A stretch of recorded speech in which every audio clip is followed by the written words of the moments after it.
بسم اللہ الرحمن الرحیم۔ السلام علیکم ورحمۃ اللہ وبرکاتہ۔ دوستو، امید کرتا ہوں کہ آپ بخیر و عافیت ہوں گے۔ دوستو،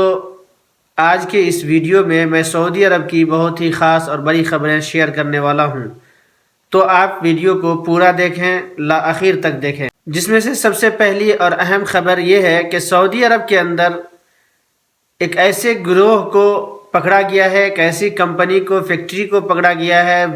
جس میں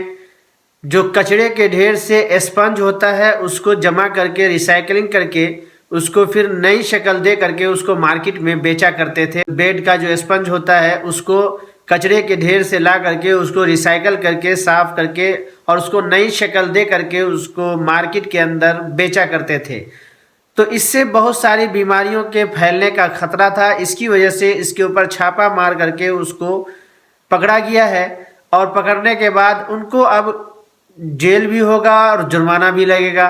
تو اس لیے جو لوگ بھی ایسا کر رہے ہیں ان سے میری گزارش ہے کہ پلیز آپ ایسا کام ہرگز نہ کریں جو سعودی عرب کے رول اور ریگولیشن سے ہٹ کریں۔ اس کے بعد ایک اگلی جانکاری ہے حج اور عمرہ منسٹری کی طرف سے۔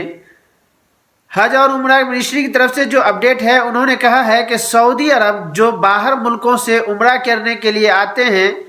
ان کے ہیلتھ انشورنس کے بارے میں ہے۔ ہیلتھ انشورنس کونسل نے یہ کہا ہے کہ جو لوگ بھی باہر ملکوں سے سعودی عرب عمرہ کرنے کے لیے آتے ہیں ان کا 1,00,000 ریال کا انشورنس بنے گا۔ جب وہ کہتے ہیں یہاں آنے کے بعد اگر وہ کوئی بیمار ہوتے ہیں، کسی طرح کی کوئی پریشانی بیماری ہوتی ہے، تو اس کا علاج 1,00,000 تک کا جو علاج ہوگا اس کے ذریعے اس کو کیا جائے گا۔ اس کے بعد اس کے اندر فلائٹ ہے، فلائٹ جو ہے لیٹ ہوتا ہے یا کینسل ہوتا ہے تو اس کا بھی اسی انشورنس کے ذریعے اس کی بھرپائی کی جائے گی۔ جیسے مان لیجئے آپ کا فلائٹ کینسل ہوتا ہے، دوسرے فلائٹ کے ذریعے اگر آپ کو بھیجا جاتا ہے تو انشورنس کمپنی ہی اس کی ذمہ داری قبول کرے گی، یا پھر کہتے فلائٹ آپ کا ڈیلے ہوتا ہے تو اس کی بھی انشورنس کمپنی کے ذمہ ہوگا۔ اس کے بعد اگلی اپڈیٹ غیر ملکیوں کے اقامے کی پروفیشنل کو چینج کرنے کے بارے میں ہے، جس میں جوازات سے کسی بھائی نے سوال کیا کہ اس کے اقامہ پر جو پروفیشن لکھا ہوا ہے چرواہے کا ہے، وہ چرواہے جیسے بھیڑ بکری اونٹ چرانے کے لیے جو لوگ آتے ہیں ان کے اقامے پر یہ لکھا ہوا ہے، مطلب بھیڑ بکری چرانے کا جو پروفیشن ہوتا ہے چرواہا وہ لکھا ہوا ہے، تو کیا ہم اس کو چینج کر کے گھریلو ملازم کا جو پروفیشن ہے اس کو ہم کر سکتے ہیں یا نہیں کر سکتے ہیں؟ تو اس کے اوپر جوازات نے جواب دیا ہے گھریلو ملازم کا جو پروفیشن ہے اس کا اور یہ پھر چرواہے کا جو پروفیشن ہے بہت الگ ہے، اس کے اندر بہت زیادہ ڈیفرنس ہے۔ اگر کوئی شخص گھریلو ملازم ہے، گھریلو ملازم کے اقامے کو دوسرے کسی پروفیشن میں جیسے عامل عادی ہے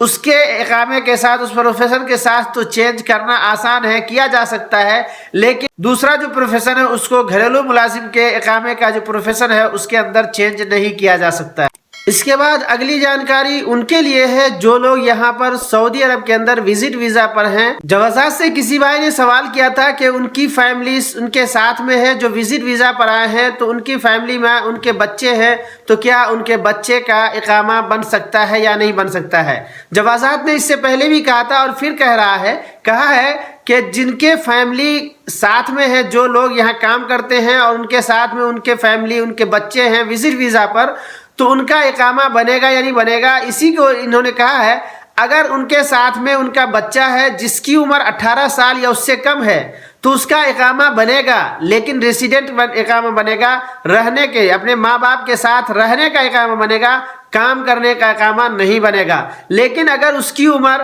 اس کے فیملی کی ممبر میں اس کے بچوں کی عمر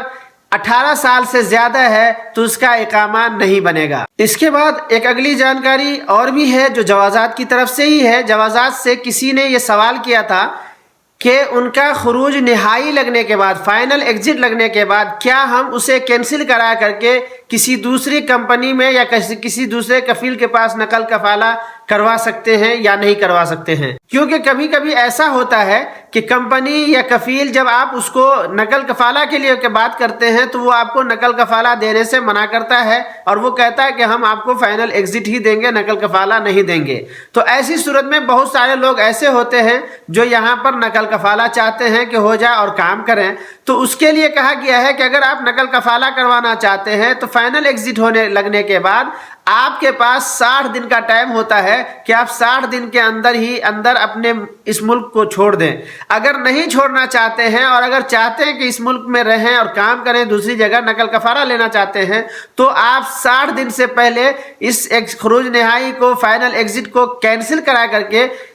نقل کفالہ لے سکتے ہیں۔ لیکن اس کے لیے بھی کنڈیشن بنایا ہے کہ اگر آپ کو نقل کفالہ لینا ہے تو پھر بھی آپ کو اس کمپنی سے یا اس کفیل سے آپ کو اجازت لینی ہی پڑے گی، کیونکہ جب تک آپ یہاں سے چلے نہیں جاتے ہیں تب تک آپ خروج نہائی یا فائنل ایگزٹ لگنے کے بعد بھی آپ اسی کمپنی یا کفیل کے ہی آدمی سمجھے جائیں گے۔ تو یہ تھی ہماری اس ویڈیو میں آج کی اہم خبریں، اہم معلومات۔ امید کرتا ہوں دوستو کہ آپ کو اچھی لگی ہے۔ اگر اچھی لگی تو ایک لائک کیجئے، اور اگر آپ نے میرے چینل کو سبسکرائب نہیں کیا ہے تو پلیز آپ میرے چینل کو سبسکرائب کریں اور بیل آئیکن کو پریس کر کے آل پر کلک کر دیں تاکہ آپ کے پاس ہماری ہر نئی آنے والی ویڈیو کا نوٹیفیکیشن مل سکے۔ پھر ملیں گے کسی نئے ویڈیو کے ساتھ، ابھی کے لیے چاہتا ہوں اللہ حافظ، شکریہ۔